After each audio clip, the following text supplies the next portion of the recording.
Good evening, Internet. Hello, Internet. It is Matt and Andrew back again to talk to you about things that we care about. Oh, Andrew, be specific. We're talking about that's our other episode. Novels that we'd want to read in the future. Yes, novels that we want to read in the future. The things which captured our attention haven't stopped capturing our attention, but still haven't captured it enough to actually just sit down and read the darn things. Yes, remind me to tie you a chair and read Titus Grown out loud. Help me. Send help. Alright, so Matthew, do you want to lead off for us tonight? Well, I got a written down list, so I guess why not? Oh boy. I just want to warn you, Andrew, these are all J.G. Keeley recommendations. Oh. All right. Fire away. Okay, the first one on my list is actually one I bought recently at a Barnes & Noble with a gift card. I didn't even know it had money in it, so that's nice.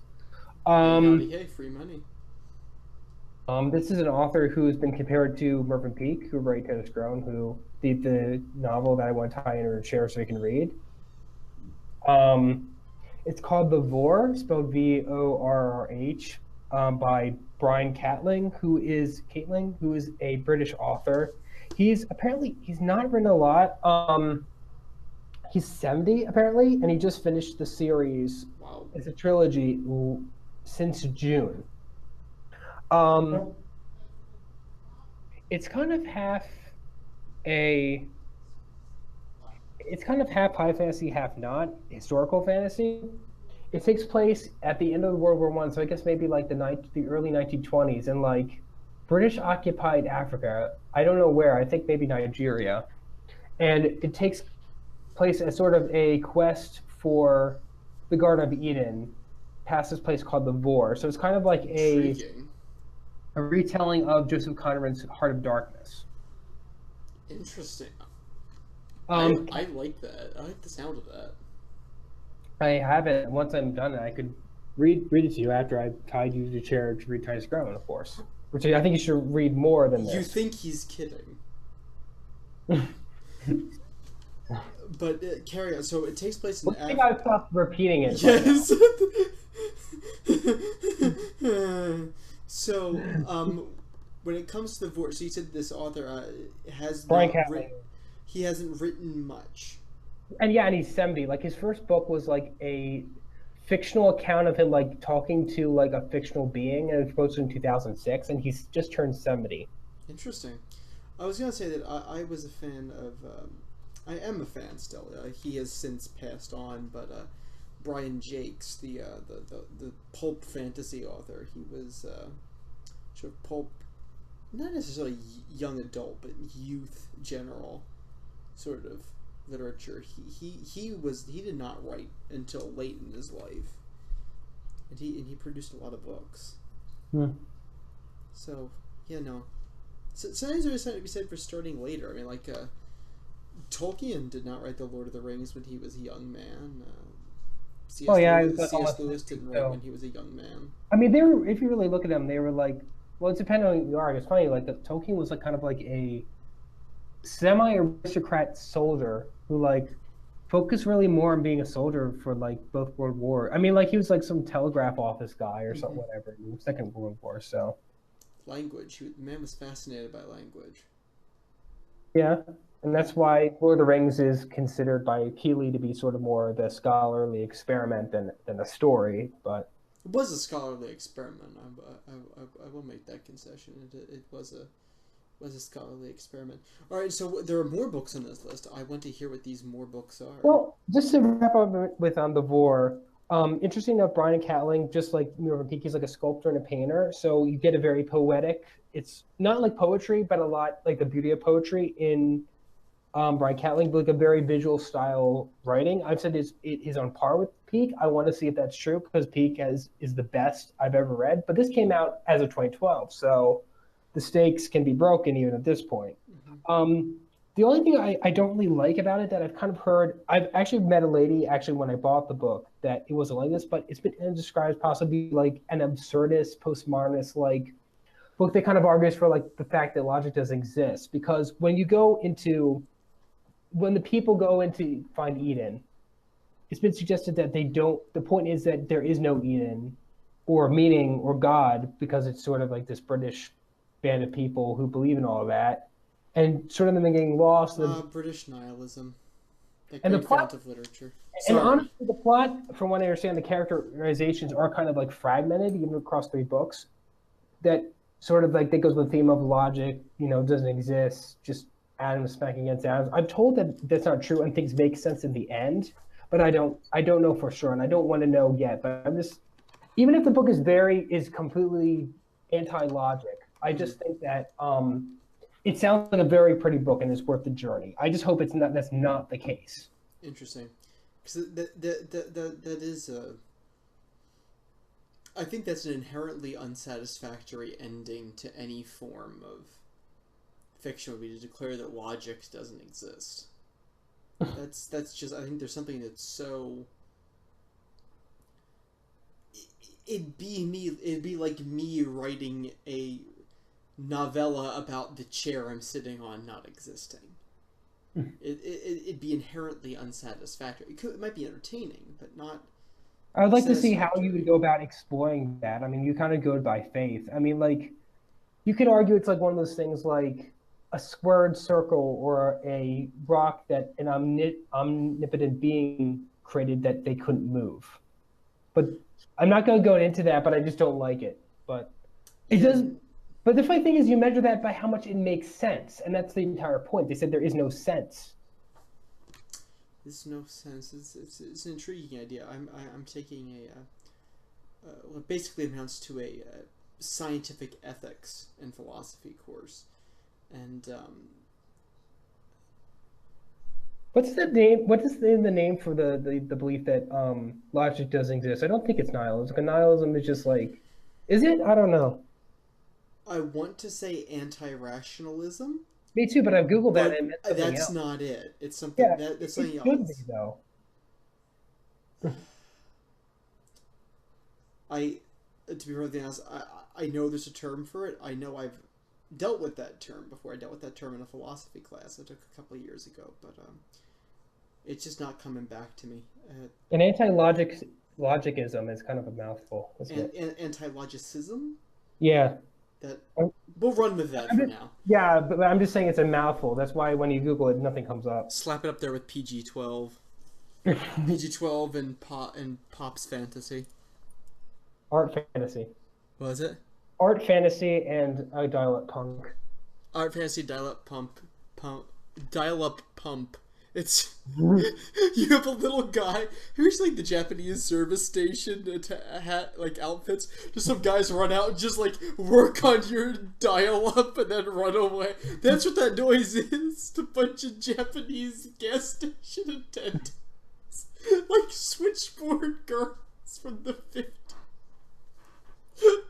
Or in another life, you're an animator. Oh my. Okay. Where were we? Well, I have to go into my next. Well, maybe we could switch off. Maybe we could talk about what you want to. Excuse me, internet.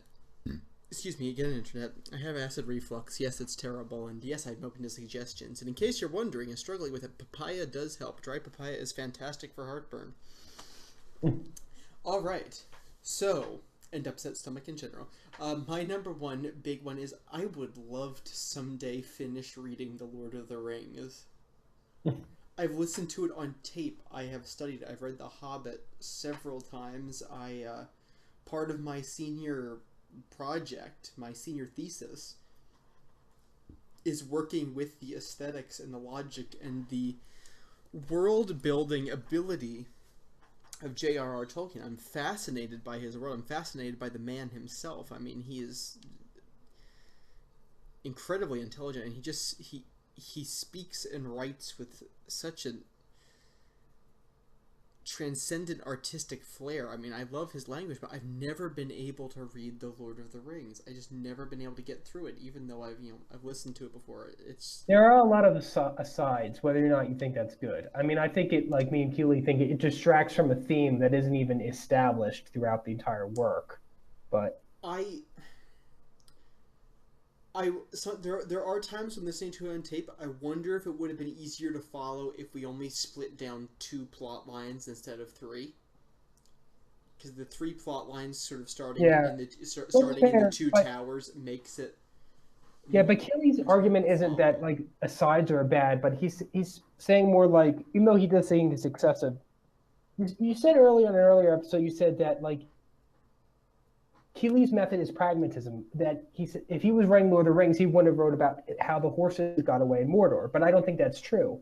What Keeley's approach is that since fiction is fake and should not go for a simulationist approach, it should explore themes and should explore themes throughout. So if certain things don't contribute to the exploring of that theme, including the psychology of its characters and it's the building of the world that goes through that interacts for the sake of exploring psychology of the characters and the philosophy of what it's trying to tell, it should probably be left out. I mean, you could keep the horses scene, for example. There's nothing wrong with that, but it's more the exception than the rule, and that's why a lot of these books are kind of shorter because it just tackle one subjects, and that's why I don't like the Wheel of Time, for instance, because it tried to bite off more than it can chew, and it didn't even like explore its themes very well. And it went even harder into the asides that was sort of a tradition told by Tolkien that just all these lore dumps. I mean, I don't think Tolkien does it, but that's what Robert Jordan did. The Wheel of Time is pretty rough. That's still going. It's not even the No, original. it ended. The guy died, and then he had like some Mormon dude from Colorado or something finish it for him, and it Oh, was like an version. it's done now. It like Yes, it is. It ended in okay. like 2011 or something. Okay, because Have I you read it? still see it. No, but I still see them in Barnes and Noble when I go, and I've heard people who've read it be like, "Oof, it can get rough." I know a lot of people like the first one. For me, the epitome of just like the awful fiction fantasy beginning was just Shannara. The Sword of Shannara. I was hitting myself over the head with the book. I'm being buzzed by a fly. But Shannara, just, oh my word, it was like somebody read the Lord of the Rings and said, "Oh my goodness." It was like, you know how they like have like, like it's the Wii Chinese knockoff consoles. It was that for the Lord of the Rings.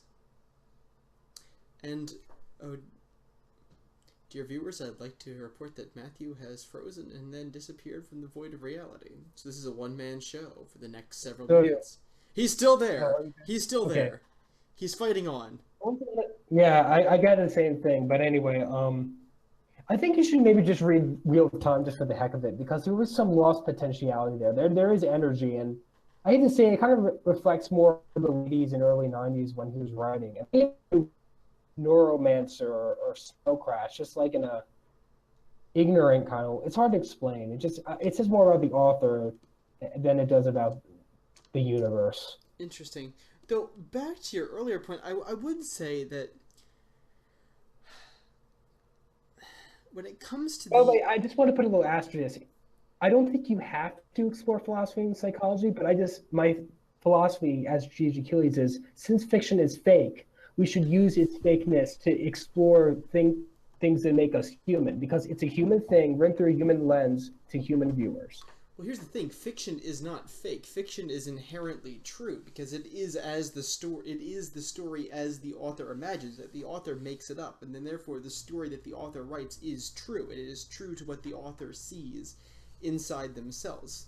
Fiction is inherently true, which leads to saying that yes, while you don't have the exploration necessarily of psychological realism, you do have the exploration of personal worth and morality. So I think those are valid explorations. I don't think every book necessarily to be successful has to be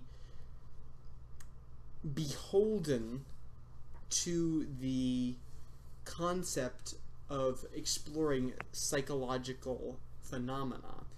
Albeit, though I believe that characters should respond in a consistent manner. that doesn't necessarily mean it responds in a way that you could psychoanalyze them. Like, I'm not sure you could not sit down and psychoanalyze Gandalf. Well, that's the Nor are thing. you supposed to. Keeley awarded Lord of the Rings 3 stars, but didn't give it a fourth. They had consistent psychological realism, but there was no exploration of philosophy. I would heartily disagree with that, because He might have not talking not up to, but that's fine. Hold on, you broke up. Could you perhaps repeat that for us? I said maybe Tolkien didn't want to explore philosophy, then that's fine, but it doesn't. But because of that, it doesn't make the criteria of a 4-star novel. I would say that I believe there's a tremendous amount of philosophy in the Lord of the Rings. Tolkien himself is an accomplished philosopher, and I think that the whole thing could be seen as at least a partial dissertation on a Neoplatonic worldview, the ethics of civilization, and even particularly in duties. There's always a duty in Lord of the Rings, and it's finding to whom the duty is owed and of what the duty calls for.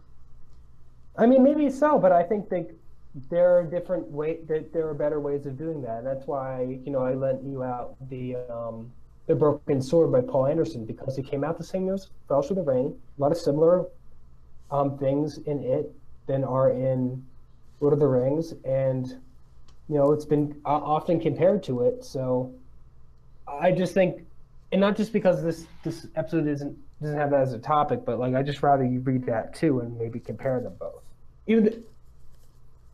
I have it. It's I mean, and that's less than 300 pages. So like talking about having enough time to read that thing, you totally could. Yeah, no, that as part of my senior project, that's going to be right up there. Like, as soon as I finish The Hobbit again, I have The Hobbit, and I've been doing a lot of reading in George MacDonald. I don't necessarily know if you know who George MacDonald is. I have his fantasies downloaded with spelled the PH, which Yes. which is not on my list, but that's fantasies. Well, I had to do it in a Scottish accent because he was Scottish. Fantasies. I'm sorry, it sounds like a furry dating website. Fantasies. I'm gonna quit while I'm ahead with that. All right. Part out. What? We're still editing that part out. No, we're not. Okay, so my next one is Elric of Melibone by Michael Moorcock. Michael Moorcock wrote the ad on the front of the Paul Anderson Broken Sword copy that you gave me.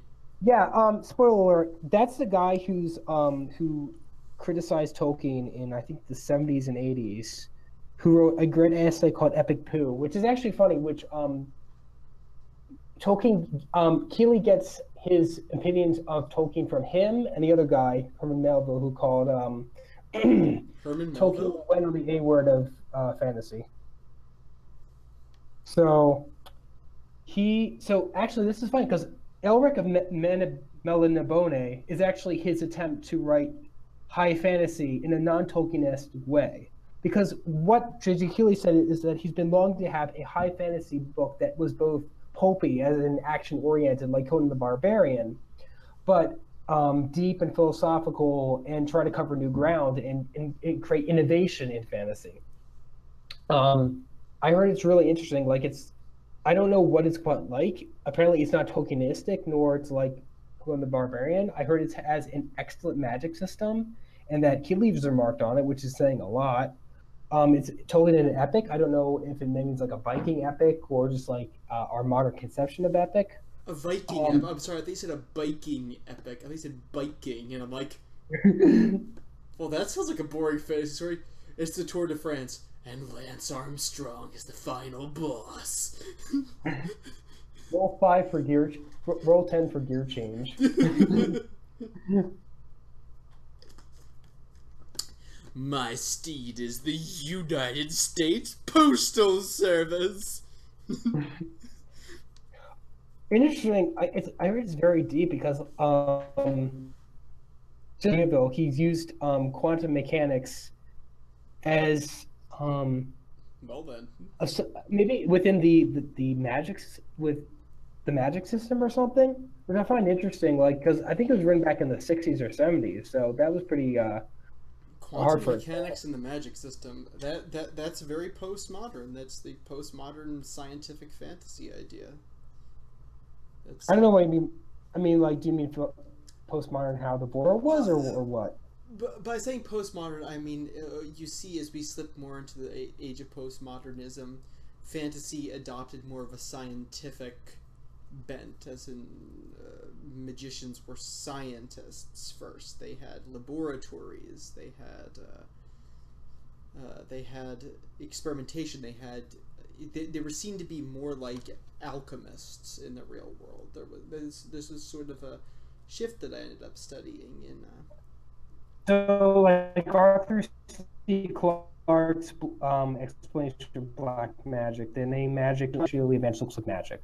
Sorry, could you explain that again? You broke up. Arthur C. Clarke's definition of black magic, which is if any science that's advanced enough can appear as black magic, as magic. Yes, Arthur C. Clarke, the Numenera Foundation. Yeah. I don't know if that's really true. All I know is that there's some sort of quantum mechanics. I don't know if it's necessarily in the magical system, but I just heard it's a great magic system, and he uses that maybe to explore philosophy. Also heard it's a great fictional universe he creates, which I like, but I like only when it's used like sort of in the way Jonathan Strange and Mr. Norrell did to like explore. It's like everything is used to explore a certain philosophy, a group of topics. So I really can't. It's not long either. So and it's only one book. So I can't Interesting. wait for that. I do believe that you have to let things unfold naturally. If you're building a world, you have to think about, because everybody came from somewhere. Everybody has to Yeah. come from somewhere. But another trend that Tequila's been criticized that a lot of that, especially with when you have these, for lack of a better word, like encyclopedias at the back of the novel, and I think Dune started this. Is like they like mention things that like aren't even in the book, and it's Yeah, just a waste. I agree with you. The appendices and the codex, the pri. Oh, don't get me started about. Don't get me started about the intro, like the not the introduction, not the preface either. What's the word I'm thinking of?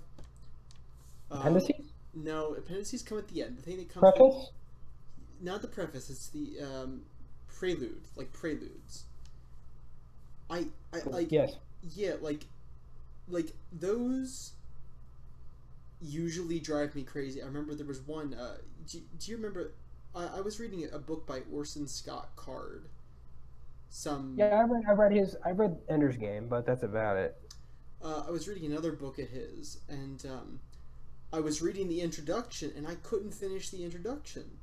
It had a long introduction to talk, like the Portuguese language and absolutely nothing that anybody would ever have to know to enjoy the book. I'm reading this. I'm saying, if this is supposed to help me build my enjoyment in the book, it's not. I mean, I think a well written preface can have a benefit, but usually, like, if you need one, that means your story is lacking something.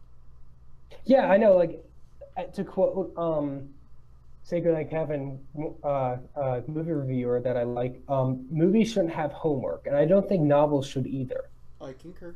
I concur. Though I do think it can be beneficial if you make a study of the things that the novel studies at the same time. Yeah, There, that's fair. And there. that has to do like the Jonathan Shirts and Mr. Norrell footnotes. Like they have history, but they also have fictional history, and Right, intertwines well. At least how Susanna Clark did it. right. Like, it shouldn't be necessary to enjoy it. That, like, you shouldn't have to like read someone's dissertation about disposable income growth in the 1980s in Japan to understand a science fiction novel based off that time. Like, you shouldn't have to like be an economist to be like, oh well, it's obvious why this happened. Like, you need to make it. You need to make the story clear to people. And by the way, this is why I'm skeptical about fictional universes, because sometimes, like, if you write a book and it's exploring a certain or set of themes, and you Hmm. want to have this another book that's set in the same universe with certain things to it, like you kind of wonder why does it have to be set in the same universe? And if it's so removed from the first book that's in the same universe, then it's basically what they call an elsewhere You was tell. you broke up They again. and how much did you hear up to? I heard why don't they set it in the same universe because I said if saying in the same universe, well, I don't know quite where you're saying. I said one of the problems with saying something in the same universe is when you have certain things in a book and you explore certain themes, hmm you're exploring you mentioning certain elements for a reason in the fictional um in the fictional universe. But if you want to set another story in that same universe and you want to explore different themes, why would you necessarily set it in that universe? Because, and if you did, but you didn't mention certain elements of the first book because it was separated by time or place in a significant way, then why do you have to set it in a fictional universe? Because it becomes what people call an elsewhere fic, which is basically there's almost no reason to set in that same universe except for maybe some Easter eggs here and there. And again, other than marketing, why did you do that? I mean, I still, I mean, maybe there is an answer to that, but like those are the inherent problems setting like a different theme in the same universe as another book with different themes. I I would concur. I I would mean, I concur think it if seems like supposedly they say that like Rick and Morty is good with this because they keep their canon so like fluid that it like they can basically explore anything that's deep instead of a certain set of philosophical characteristics. But I think it's more has to do with they switch writer from episode to episode. But I've never watched that series, so I don't know for sure. I my idea would tend to kind of flow from the idea that like if you create a Dungeons and Dragons campaign setting, you could explore a different issue, but yes, you can explore a different issue, but it does have to happen in a constant world if you set it in the same universe. And two, like I think that if you wrote like a series of books, like let's say you wrote 3 or 4 books in a fictional universe, and then you said, hey, I think if you were able to find a justification to come back and say, wow, what would the like my book like if this happened, what are the ramifications in 300 years? What are the ramifications for the Yeah, but I think I might have to do more with not so much exploring philosophy, but yeah, that can sort of come out of it. Like the only good example I can think of, other than just direct sequels, is The Ladies of Grace Ado, which is sort of a semi-sequel to Jonathan Tree's Mr. Norrell. It's about like women learning magic in that same universe, and I don't know what it explores, but apparently it's seen as an improvement as the first. The second has a its own unique writing style, which is first of all an improvement of the writer, but like it's funny Jonathan Chase Mitch Norrell is fluid enough to explore more than one philosophy or psychology, which I like. But again, you had to be a very good writer for that, I think. And that book took 10 years, Jonathan Strange and Mr. Norrell. hmm. I think there's nothing wrong with it if you have legitimate justification for it, or if there's an aspect of Yeah. the universe that I don't think you can do it everywhere. touched on but not explored. Like if you said like there are these things, and I want to explore this one thing about this universe. There could be other things to explore. However, I do agree it needs justification. You can't just keep milking the same universe if it's lost its heart. And that's why I don't like about the Star Wars sequels or necessarily the prequels. Like Star Wars is like I don't know. It's like maybe exploration of religion and Taoist balance. There was I don't know. the Star Wars sequels and prequels were both lost opportunities. I think But I they. don't know, even from like The Empire Strikes Back, what more you could do. Because it's hard to say because it treated space as like a kind of a pulpy place rather than like a place to explore science, and a lot of place things were inconsistent from the get go. I think that's okay though. I mean, Yeah, it it is. can be okay, but I just even then I think like what they had even after that they didn't do it with consistently and they didn't explore philosophy enough. If you were selling it as science fiction, it wouldn't be okay. But if you're selling it as space fantasy, it works in a roundabout way. Yeah, but Maybe even then, not I think that they, cleanly, but it works. yeah, but even then, I don't think they did it creatively enough. But that's just my opinion. I mean, they could have. There's not a lot of innovation in the new movies, I think.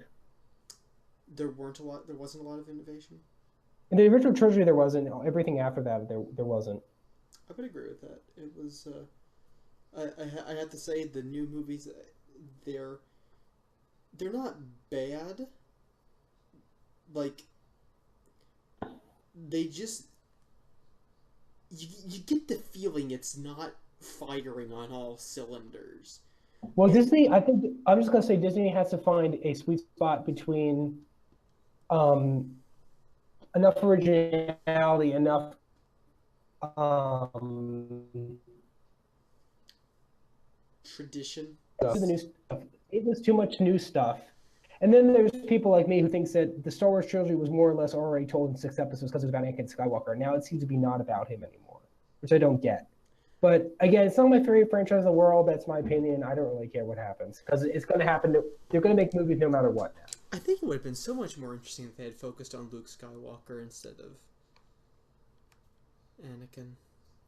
They could still adopt the Thrawn trilogy. I heard that was good. Gabrielle would know more about that than I. Yeah, she would know a ton more about that. That's a shout out. Um, so is there anything else you'd like to talk about? Because for me, the Lord of the Rings is kind of the big one. The other one I kind of wanted to check out was its name just went straight out of my head. Not Titus Grown, right? Because I know you wanted to read that. What was it? It's not Titus Grown because I know you wanted to read Yeah, that. I did want to read that, and it's in my possession. I just need to get down to reading it, and I have been told by people to check out Dragonlance. I'm not hugely optimistic about checking out Dragonlance. I mean, Is that a Salvador novel? Salvatore? yeah, yeah, He's the guy who wrote the Dungeons and Dragons books, right? yeah, those ones. Because I know some people swear to it as a classic, as a modern classic, and other people are kind of like, I mean, it's a product tie-in. It is what it is. So It could be entertaining. I mean, I'm telling you now, G.G. Keeley wouldn't step foot in that land, but I don't know. I might give it a shot because the minute you stop rejecting the common as a source for enlightenment, you've sealed yourself off from the majority of the world, and that I think inherently is a foolish decision. That sounded unusually big for our podcast. All right, so do you want to move on to question and answers? well, I just had one more novel. It's Oh, called sure. Conium by M. John Harrison. I like this. Not. I just want to say, like, I was trying to this because apparently, like, it has more of a playful and imaginary, literary take on really what Moorcock tried to explore, which is why I want to read Moorcock first and then Harrison. But apparently, like, the world building is very fluid, but it's fun, but makes sense. Kind of like Scanth, only not like creepy. Cool. It has more of a pulpy feel, and apparently characterization is important. It has a very good genre blend of sci-fi and fantasy, kind of like Adventure Time. I heard it's like Adventure Time for grown-ups, is what I've heard. Ooh, but Adventure Time is for grown-ups. That's true. But this is in the 70s, so. Nice. I also other books that I've wanted to check out. I've wanted to look at C.S. Lewis's Space trilogy. I've heard nothing but good things about that from. I heard it was okay. It was a bit slow, but it wasn't very deep. But I liked it. I enjoyed it. Okay, because I've heard generally good things. The other one that I want to check out was Thief by Matthew Colville. That was one that I wanted to look up. He's an independent I've author. never heard that one. Yeah, no, that is pretty obscure. He's an independent author. I watch his YouTube channel for Dungeons and Dragons stuff. He's a very interesting guy, very articulate, very intelligent. I want to check out the book, even though part of me is kind of like, he's big into like I don't like publishing houses. I don't like to have middlemen. Whereas I think, I mean, I'm okay with publishing houses. I think it's okay to have publishing houses mediating content. I can explain that in a longer thing about, ensuring quality. But then again, if you are independent and you work with an editor, then there's nothing to say you'd be any less. And it keeps prices lower. It keeps things more connected. So that's actually a positive. But I mean, I have no specific problem with gatekeepers. But anyway, so those are the ones I would like to check out, and I don't particularly have deep reasons for them. I just hear people saying good things about them. Okay. And if I ever get the time, I will happily check them out. And when he talks up his own books, they sound like they would appeal to me, even though it's made not necessarily my particular preference, but it's, hey. All right, so questions. What's your favorite escape during the school year? How do you get away from school stress? I eat out usually. Okay. Or do video games. I think video games starting to work for me. Huzzah. Those are good escapes. All right, your turn. Okay, I got it's only two. How about getting what? Okay. What would you like your personal writing style to be like? Writing style would be like, like Hemingway. Yeah, no. Not Hemingway. Melville and John Milton and that kind of stuff, and Shakespeare. I first and foremost like it to be like me. But I think the people that I've learned a lot from about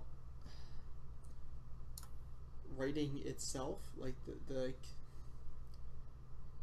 I don't know. I've never met anybody who writes quite like I do. I kind of like mine to be inspired by older writing. Particularly, I'm talking like romantic or Gothic era British are authors that I repeatedly like to. I enjoy writing in that general style. So to have my style be influenced by writers from that period or writers who use romantic language, I enjoy reading those and learning from those and participating in that general style, even though I obviously update it to our own time. Okay, I'd like to see that. I mean, like, easier said than done, I guess, but I think that'd go for me too. Much easier said than done.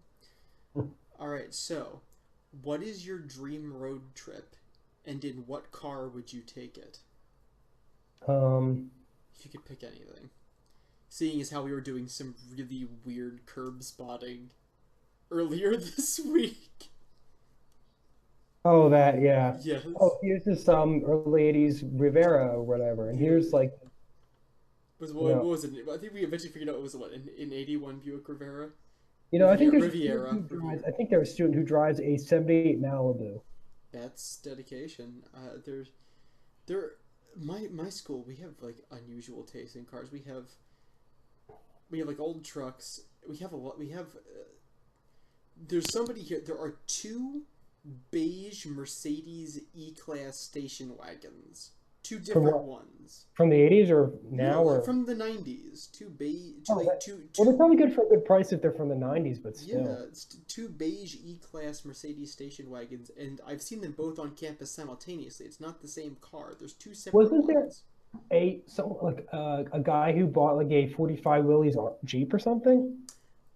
Yeah, I knew a guy. He doesn't go to school there anymore, but he owned a troop carrier and a Willis Jeep that he parked in the overflow parking lot behind the gym.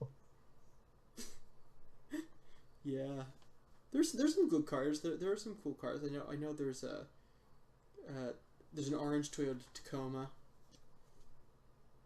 bright orange. There are some. A lot of it is like, college student transportation, but you see some interesting stuff every once in a while. The classic car thing I could dig, though. Yeah. Classic truck. Somebody has an Oldsmobile Cutlass Sierra, one of the ones from the 90s. Oh. Or the Cutlass Sierra. Yeah.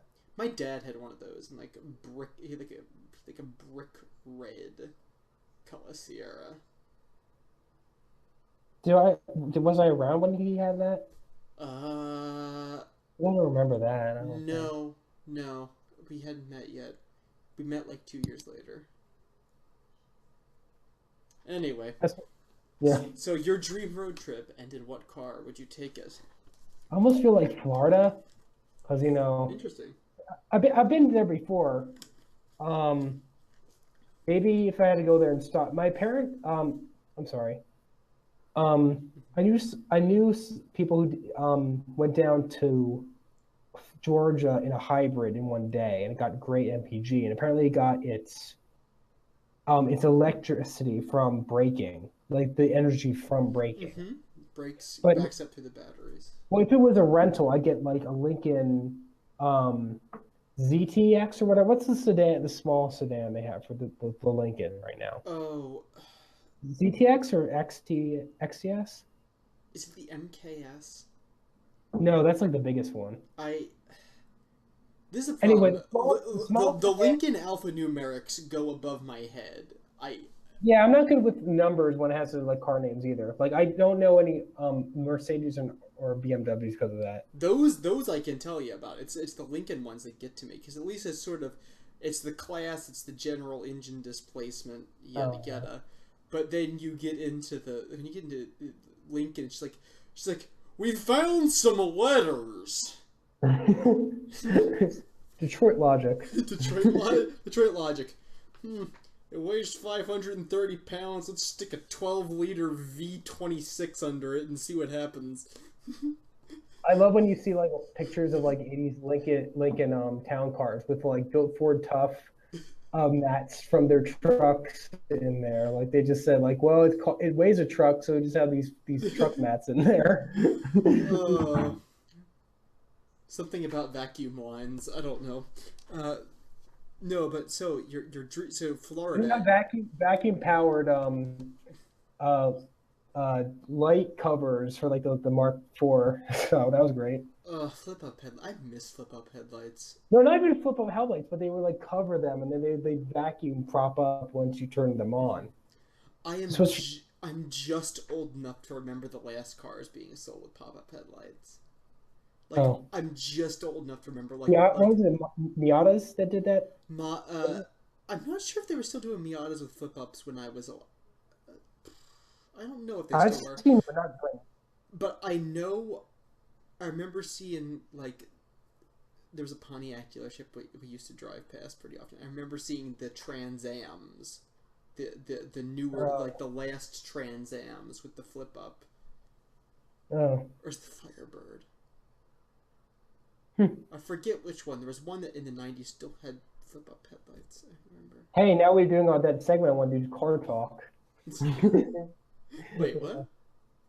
I remember I wanted to do a car segment. Oh, Experiment. we should do a car segment. I love that.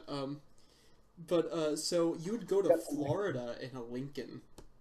In a hybrid Lincoln, but only if it was a rental, because I would never buy a hybrid, especially by Ford.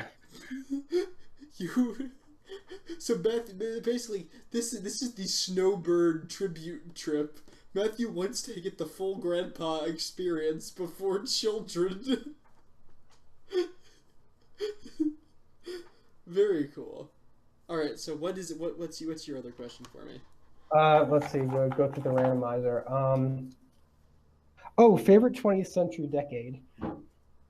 Ooh. Um